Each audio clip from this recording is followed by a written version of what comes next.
সংস্কার কর্মসূচিতে আমাদের পূর্ণ কর্মসূচি। সংস্কার আমরা চাই না তো কে চায়? এই জায়গাটা এই কথাটুকু কিন্তু স্বরাষ্ট্রমন্ত্রী বলেন না। কে বলছে? স্বরাষ্ট্রমন্ত্রী কেন হলো? প্রধানমন্ত্রী বলতেছেন আমরা সংস্কার চাই না, এটা কোনো কথা না। এটা মোটা দাগে একটা কথা। এখন আপনি যেটা বলছেন সেটা বোধহয় সংবিধান সংস্কার না সংশোধন, এই জায়গাটার কথা এইটা আপনি বলছেন। শোনেন, সংবিধান সংস্কার হোক বা সংশোধন হোক, বিষয়টা হলো সংশোধনের দিকে কেন রাজি না আমি সেটা খোলাসা করে বলি যে এটা পরবর্তী যে কোনো পার্লামেন্ট ভোট মেজরিটিতে এটা বাতিল করে দিতে পারে, সেই তো কথা। তাহলে আমি যদি এমনভাবে সংশোধন করতে আইন করে সংশোধন করতে পারি যে ভবিষ্যতে আর কেউ সেটা বাতিল করতে পারবে না, সেই পথ তো সংবিধানের মধ্যে আছে, তাহলে আপনার আপত্তির জায়গাটা কি?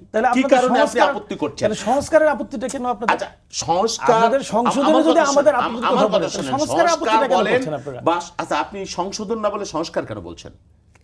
এই কথাটা আমি একটু বলি, সংস্কার কমিশন হয়েছে, সেই সংস্কার কমিশন, আমি একটা সংস্কার কমিশনের একটা নির্যাস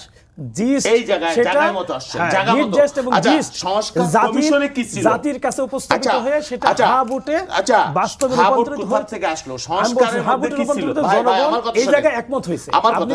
আমার কথা শুনেন, জনগণ বুঝে শুনে এখানে যে 4টা প্রশ্নের উত্তর দিয়ে কথা তো শুনতে হবে। সংস্কার যে কমিশন হইলো, তারা যে জুলাই সনদ করলো, সেখানে তো নোট অফ ডিসেন্ট ছিল। তা আপনার সংস্কার কমিশন চূড়ান্ত রিপোর্টে সেটা নাই কেন? এটা তো জাতির সাথে স্পষ্ট প্রতারণা। আপনি আগে করেছেন, কেন করেছেন? এই কমিশনকে দিয়ে এই যে করেছেন আপনারা, আমি বলি কোনো অপশন ছিল না মানুষের। আপনি ব্যালট ধরাই দিয়েছেন, আপনি ব্যালট ধরাই দিয়েছেন। আমার কথাটা শুনেন, আপনি দেখাইলেন না, এই জায়গাটা আপনি ক্লিয়ার করেন। আপনি আমার কথাটা শুনেন, এই জায়গাটা একটা পণ্য দেখে শুনে কিনলেন যে আসলে এটার আউটপুট হলো। আচ্ছা, আপনি কিনে ব্যবহার করেন, এই জায়গাটা প্রতারণা হয়েছে কিনা আমার সাথে বলেন তো। আপনি দেখাইলেন কনে একটা, পরে কাজের মেয়ে দিয়ে দিলেন বিয়ের সময়, আর বলবেন যে এটা তালাক দেওয়া যাবে না। হ্যাঁ, বিয়ে হয়ে গেছে, কাবিন হয়ে গেছে, কাজের মেয়ে আমি দিচ্ছি, এটা কিন্তু আপনাকে জানানো হয়েছে। না, ওয়েবসাইটে প্রকাশ করা হয়েছে। তালাক তো দিছি আমরা। আমার কথা শুনেন, তখন আমি তালাক দেই নাই। প্রশ্নগুলো আগেই বলা হয়েছে। তখন তালাক দেই নাই, কারণ তখন পরিবেশ প্রেক্ষাপট ছিল না। আমার যখন সুযোগ হয়েছে তখন আমি দিয়ে দিছি। আপনি এটা নিয়ে কেন ডিবেট করছেন? আমার কথা শুনেন, নোট অফ ডিসেন্ট বলেন, যাই বলেন, সব সেটা কই গেল? চূড়ান্ত হওয়ার চূড়ান্ত কে করেছে? চূড়ান্ত হওয়ার পরে কিন্তু গণভোট। ভাই, আমি তো এটা রাজি হই না।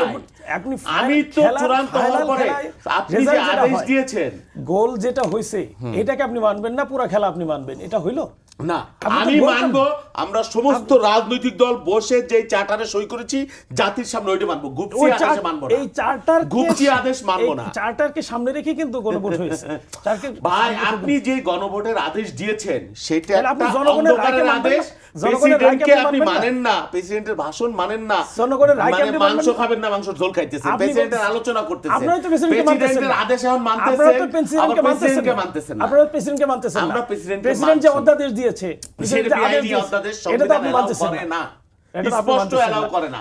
আমার কথা হলো, আপনি সংবিধান যেটা আপনার বিরুদ্ধে যাচ্ছে, আমি জুলাই চার্টারে যেটা আপনার মত হচ্ছে না, আপনি জুলাই চার্টারে আসেন, জুলাই চার্টারে আপনি আসেন না, এটা আপনি বলতেছেন যে জুলাই চার্টারে কেন আসতে চান না? সমস্যাটা কোথায়? জুলাই চার্টার কি সংস্কার না? জুলাই চার্টারে এসেই গণভোট। কোথায় জুলাই চার্টারে এসে? জুলাই চার্টারে একটা গণভোটে আছে। জুলাই চার্টারে আমি যে নোট অফ ডিসেন্ট দিলাম, আপনি যে নোট অফ ডিসেন্ট ওইটা গেল কই? যিনি খেলোয়াড় ছিলেন তিনি তো আগে দেখাইছেন আপনাকে, নোট অফ ডিসেন্ট দেখাইলে বৈধ হয়ে গেল। দেখাইলে বৈধ হয়ে গেল। আপনি আমরা যেটা ঐক্যমত্য হইলাম, সকলে মিলে ঐক্যমত্য হইছি। আমাদেরও তো নোট অফ ডিসেন্ট, একজন না, আমি একা হইনি, আপনি ঐক্যমত্য হইছেন। আপনি সেই জায়গাটা নাই কেন?